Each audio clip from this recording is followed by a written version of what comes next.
Hey, hello, welcome back MB aspirants. Welcome to this new video, guys. So this video is particularly for those students जो अपने first year of MBA में हैं अभी या जो recently अभी जिनका एडमिशन हुआ है. गाइज समर प्लेसमेंट्स के बारे में हम बात करेंगे आज. एंड अगर आपको लग रहा होगा कि अभी समर प्लेसमेंट्स में टाइम है तो बाद में देख लेंगे video. So don't do this mistake guys, because there are certain things जो हमने अभी से प्रिपरेशन स्टार्ट करना चाहिए. And the simple reason is 1 1.5 2 साल आपने बहुत मेहनत की होगी CT, CAT, CMAT क्रैक करने के लिए. And finally now when you are into your dream college, you need to be focused on this particular thing, which is your summer internship and its preparation.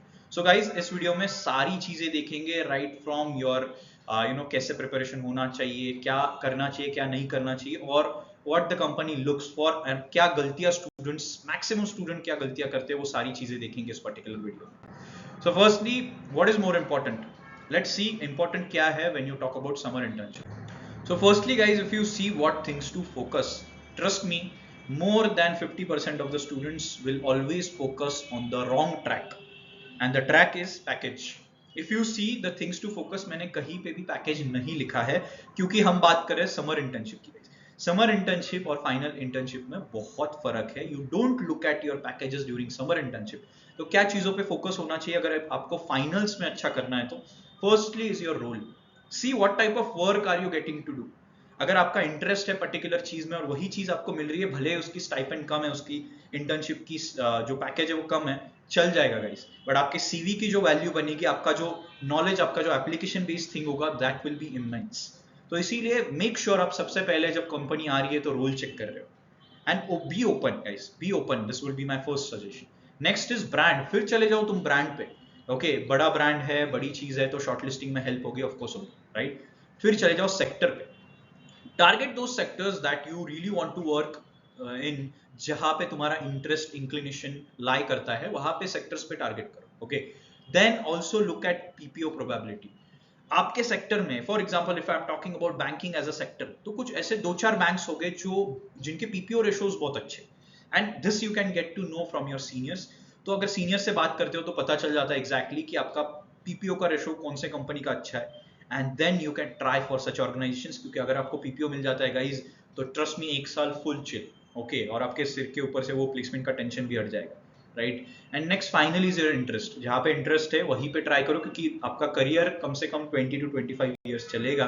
तो please make sure you are not messing up with your interest. Okay, next thing is that what are the challenges. Challenges क्या आने वाले वो देखते हैं. Firstly is your profile guys, resume. आप जब कोई भी कंपनी को अप्लाई करते हो तो सबसे पहली चीज जो जाती है कंपनी के पास, that is not you, that is your profile, that is your resume. तो आपका रेज्यूमे इज समथिंग जो आपकी चैलेंज बन जाती है, क्योंकि बहुत सारे स्टूडेंट जब रेज्यूमे बनाने लगते हैं तब उनका रेज्यूमे फिल नहीं होता है. कुछ स्टूडेंट्स कुछ भी डालने लगते हैं, स्कूल लेवल के achievements, dancing, singing and this and that. Of course ये मैटर करता है, बट जिस चीजों पे फोकस होना चाहिए, that should be your certification, that should be your of summer internships अगर कुछ की होगी आपने, प्रोजेक्ट्स जो आपने किए होगे, राइट. एंड आपका एकेडमिक पार्ट, आपका एकेडमिक अचीवमेंट्स पार्ट, कुछ स्कॉलरशिप मिली होगी, कुछ ओलंपियाड्स फोड़ा होगा, राइट. ये सारी चीजें बहुत मैटर करती है गाइस, राइट. और फिर आते हैं तुम्हारे HR क्वेश्चंस गाइस. ये बहुत चैलेंजिंग हो जाता है क्योंकि आपको लग रहा होगा अरे HR क्वेश्चंस क्या ही होते हैं, but guys trust me, summer internship में अगर मेक एंड ब्रेक कोई करता है तो that is only HR questions. अगर आपके HR क्वेश्चंस ढंग से प्रिपेयर्ड है तो आपका सिलेक्शन कंफर्म्ड है, क्योंकि आपको कोई भी टेक्निकल पार्ट बहुत ज्यादा नहीं पूछेगा. Technical questions are hardly 10 to 20% max. Maximum questions asked are your HR questions. So make sure you are thorough with your HR questions. Next are situation based question. कोई भी सिचुएशन दी जा सकती है. It can be a very general situation, like they can ask you that have you ever led a team, या फिर for example there is a conflict between your manager and you, how will you resolve it. या जो भी domain specific चीज है, दे can ask you कि हमें नया प्रोडक्ट लॉन्च करना है, so can you help me कि कैसे ये प्रोडक्ट और कौन से डोमेन में या कौन से सेक्टर में, कौन से एरिया में लॉन्च करना चाहिए, right. So these will be your situation based question guys. And the most important part is please make sure you're having patience. जो चैलेंज स्टूडेंट फेस करते हैं, दे बिकम इम्पेशेंट. जैसे ही उनके रूममेट्स, उनके batchmates place होने लगते हैं, they get impatient, they start getting blank in the interviews. आप अगर पेशेंस खो दोगे तो आप बहुत जल्दी गिव अप कर दोगे और अच्छे अच्छे ऑर्गेनाइजेशंस में शॉर्टलिस्ट नहीं होगा. एंड फाइनली गाइज, बहुत सारे स्टूडेंट्स जो क्वेश्चन मुझे हर बार सुनने मिलता है, दैट इज शॉर्टलिस्ट ही नहीं आ रही है. शॉर्टलिस्ट तब नहीं आती है जब आपका प्रोफाइल, आपका रेज्यूमे अच्छे से प्रिपेयर्ड नहीं है. तो अगर आपको शॉर्टलिस्ट नहीं आ रही कभी भी लग रहा है तो इसका मतलब आपने प्रोफाइल या रिज्यूमे में गड़बड़ कर दी है। तो मेक श्योर कि आप प्रोफाइल रेज्यूमे अच्छे से बना रहे हो। I will be making a video सून कि कैसे रेज्यूमे बनाते हैं, क्या सारे फैक्टर्स होते हैं जो कंपनी देखती है, कौन से फैक्टर्स को सबसे ज्यादा रेट किया जाता है when you talk about your resume. ये सारी चीजें हम आने वाले वीडियो में देखने ही वाले हैं। Next is common problems during internship. ऐसे कुछ प्रॉब्लम्स जो बहुत सारे स्टूडेंट्स या ऑलमोस्ट सारे स्टूडेंट्स फेस करेंगे। Let's look at those problems guys. First is which company to apply. यही सबसे बड़ा कंफ्यूजन है। सबको सिर्फ 2-4 बड़े नाम पता होते, उन्हीं के पीछे भागते हैं। They don't understand the role. As I said, brand important है, but उससे पहले आता है role. तो कंपनी कौन सी अप्लाई करनी है, तो this is very very confusing question for students. Guys my suggestion would be her company को अप्लाई कर दो, ठीक है। समर्स में देयर शुड बी नो नाटक नहीं करने का कि मेरे को यही चाहिए, मेरे को वही चाहिए, ठीक है। Beggars can't be choosers.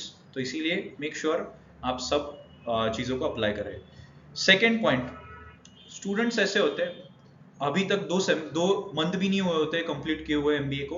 They are like कि नहीं मुझे तो फाइनेंस ही करना है, मुझे तो मार्केटिंग ही करना है, मुझे तो एचआर ही करना है, मुझे कुछ नहीं करना है। गाइस 2 महीने हुए, आपको एक्सपोजर 0 है। You come from a non commerce background, आप आते हो इंजीनियरिंग बैकग्राउंड से, साइंस बैकग्राउंड से, आपको क्या पता है मार्केटिंग के बारे में, क्या पता है फाइनेंस के बारे में। डोंट से कि मुझे यही करना है। कुछ स्टूडेंट्स सिर्फ बोलते हैं मुझे फाइनेंस करना है, मार्केटिंग, सेल्स, ऑपरेशंस, एचआर के कंपनीज को अप्लाई करना बंद कर देते हैं और एंड में ऐसा हो जाता है कि दे रिमेन अनप्लेस्ड, या फिर they have to end up selecting a very lower package and lower company. Okay, so don't do that. Next question होता है I'm not getting shortlist. मैंने ऑलरेडी क्लियर कर दिया है। पहले तो पेशेंस रखो, ठीक है। अगर आपको लग रहा है आपका प्रोफाइल उतना बढ़िया नहीं तो आपको टाइम तो लगेगा शॉर्टलिस्ट आने, बट आएगा जरूर। और अगर आपको लग रहा है कि बिल्कुल ही नहीं आ रहा है तो देन एज आई सेड, अगर प्रोफाइल अच्छा होके भी नहीं आ रहा है तो there is a resume making is an art, ठीक है। I always say this is an art, okay. और इसीलिए आर्ट आपको सीखना पड़ेगा।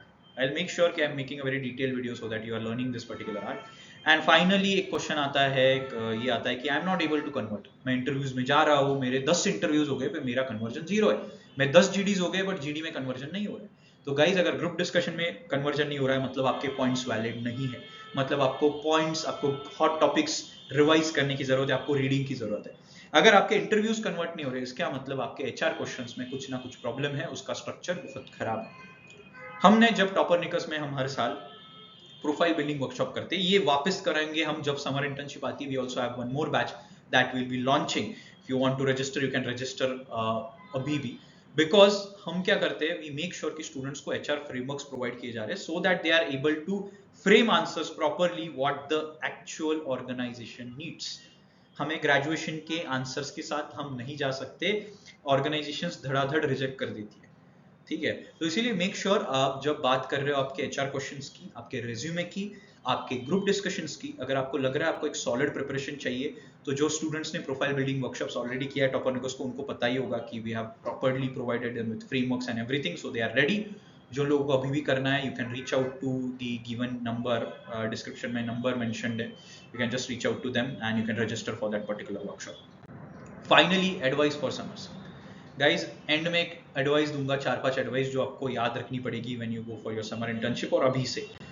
First is don't rush guys, don't be in a hurry to get placed, have patience, wait for the right company, wait for the right role. Don't be in a rush कि कोई भी लेके बस निकल जाना है, डोंट डू दैट। बहुत बार जो कंपनीज में, जो कॉलेजेस में रोलिंग प्लेसमेंट होती है, रोलिंग प्लेसमेंट का मतलब होता है they start from September itself, 3-4-5 महीने चलती कंपनी, बीच बीच में आती रहती है। रोलिंग प्लेसमेंट्स में कभी कभी ऐसा होता है हम रश कर देते हैं और हम शुरुआत में ही किसी 20-30 हज़ार के कंपनी में प्लेस हो जाते हैं, फाइनली देखते हैं 1 लाख की कंपनी 2 महीने बाद आई है। तो सीनियर्स को थोड़ा पूछ लो कौन सी कंपनी कब आती है और उस हिसाब से आप अप्लाई करना स्टार्ट कर दो। इकोनॉमिक टाइम्स पढ़ना स्टार्ट कर देना चाहिए अगर नहीं पढ़ा होगा तो, वरना डिफिकल्ट हो जाएगा जीडी क्रैक करना और इंटरव्यू में बैठ। Make sure you are reading Economic Times every day without fail. Next is subject basics. जितने भी सब्जेक्ट है, खास करके फाइनेंस, मार्केटिंग, ये 2 सब्जेक्ट्स के बेसिक्स करके रखो। This would be my biggest advice to you. Then focus on GD. GD मतलब जॉब डिस्क्रिप्शन। जब कंपनी आती है तो they provide a job description की व्हाट इज द रोल, उसके रिस्पॉन्सिबिलिटीज क्या है, और रोल्स में what they are looking, what type of candidate they are looking for. तो आपके जो आंसर्स होंगे, एचआर आंसर्स, वो फ्रेम होने चाहिए based on the job description. ये भी हम प्रोफाइल बिल्डर वर्कशॉप में सिखाते हैं कि कैसे जॉब डिस्क्रिप्शन को पकड़ के as a referencing a particular job description, कैसे हम हमारे एचआर क्वेश्चंस चेंज करते हैं और इसीलिए कुछ स्टूडेंट्स का सिलेक्शन हो जाता है अच्छी कंपनियों में, कुछ स्टूडेंट्स का नहीं होता है। ट्रस्ट में, अगर आपको लग रहा है कि मैं हर जो एचआर क्वेश्चन है वो एक ही क्वेश्चन हर कंपनी में चिपका होगा, तो this is your biggest mistake. ऐसा नहीं होता है। Okay, finally I will be also talking about don't be choosy. मैंने पहले ही बोला है, डोंट बी लाइक नहीं मेरे को तो यही कंपनी चाहिए तो मैं तो वेट करूंगा, मैं तो अप्लाई नहीं करने वाला। अगर ऐसे करोगे तो श्योर शॉट अनप्लेस्ड रह जाओगे। Apply to every organisation that is coming, unless कि आप बिल्कुल ही इंटरेस्टेड नहीं। And finally business frameworks, guys make sure आप फाइनेंस, मार्केटिंग, ऑपरेशंस, एचआर के फ्रेमवर्क्स आपको पता है। फ्रेमवर्क्स आपको हेल्प करेंगे when you are in the interview, अगर कोई सिचुएशन बेस्ड क्वेश्चन पूछा जाता है। ओके, इसलिए मेक श्योर कि आप बिजनेस फ्रेमवर्क्स भी थोड़े से देख के आ रहे हैं। Yeah, so that's all from today's video guys. We'll be back soon with resume building session, जहाँ पे हम डिटेल में देखेंगे क्या क्या फैक्टर्स होते हैं, क्या क्या एरियाज होते हैं जहाँ पे ऑर्गेनाइजेशन फोकस करती है, शॉर्टलिस्ट कौन से पैरामीटर्स पे से आती है, अगर कोई पैरामीटर्स वीक है तो उसको बैलेंस कैसे करते हैं, ये सारी चीजें हम देखेंगे नेक्स्ट कमिंग वीडियो में। Make sure, and if you want to get in depth preparation regarding your summer internship, make sure you are reaching out to Toppernicus profile builder workshop पे रजिस्टर कर लो, and make sure you are preparing thorough. All the best guys.